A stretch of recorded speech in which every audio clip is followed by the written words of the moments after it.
શ્રી આરાસુરી અંબાજી માતા દેવસ્થાન ટ્રસ્ટના ચેરમેન કમ કલેક્ટર વરુણકુમાર બરનવાલ દ્વારા આગામી 22 જાન્યુઆરીના રોજ શ્રી રામ મંદિર પ્રાણ પ્રતિષ્ઠા મહોત્સવ નિમિત્તે અંબાજી મંદિર ખાતે આયોજિત થનારા વિવિધ કાર્યક્રમો તેમજ અંબાજી મંદિર દ્વારા થનાર નવી બાબતોની શરૂઆત અંગે પ્રેસ મીડિયાને માહિતગાર કરવા માટે પ્રેસ કોન્ફરન્સનું આયોજન કરવામાં આવ્યું હતું.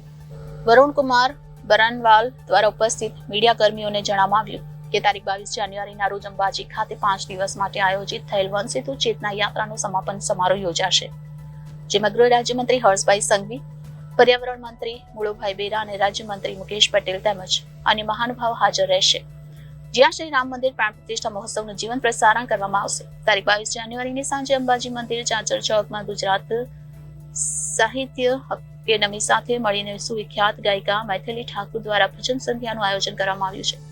અંબાજી મંદિર ખાતે રામ મંદિર અયોધ્યા ખાતે વિતરણ થનાર પ્રસાદ માઈ ભક્તોને આપવામાં આવશે.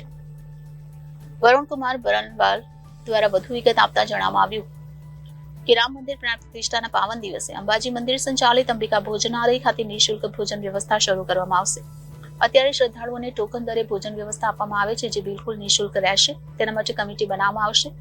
નિઃશુલ્ક ભોજન વ્યવસ્થા માટે દાતાશ્રીઓ પાસેથી દાન પણ લેવામાં આવશે. દાતાશ્રીઓ પાસેથી એક થાળી માટે 51 રૂપિયાનું દાન, એક ટાઈમ માટે 51,000 રૂપિયાનું દાન, સમગ્ર દિવસ માટે 1,11,000 રૂપિયાનું દાન આપી શકાશે. તેઓએ વધુમાં જણાવ્યું કે યાત્રાધામ અંબાજીનો સુપ્રસિદ્ધ મોહન થાળ અને ચીકીનો પ્રસાદ હવે માઈ ભક્તો અંબાજી મંદિરની વેબસાઇટ પરથી ઓનલાઈન મંગાવી શકશે. ઓનલાઈન ચૂકવણી કરી તેઓ ઘરે બેઠા માં અંબાનો પ્રસાદ કુરિયર દ્વારા મેળવી શકશે. આ પ્રેસ કોન્ફરન્સમાં મંદિર ટ્રસ્ટના વહીવટદાર સુશ્રી સિદ્ધિ વર્મા, નાયબ માહિતી નિયામક અમિત ગઢવી તેમજ પ્રિન્ટ અને ઇલેક્ટ્રોનિક્સ મીડિયાના પ્રતિનિધિઓ ઉપસ્થિત રહ્યા હતા. Reporter Thanaji Rajput, Janadesh news, Banaskantha.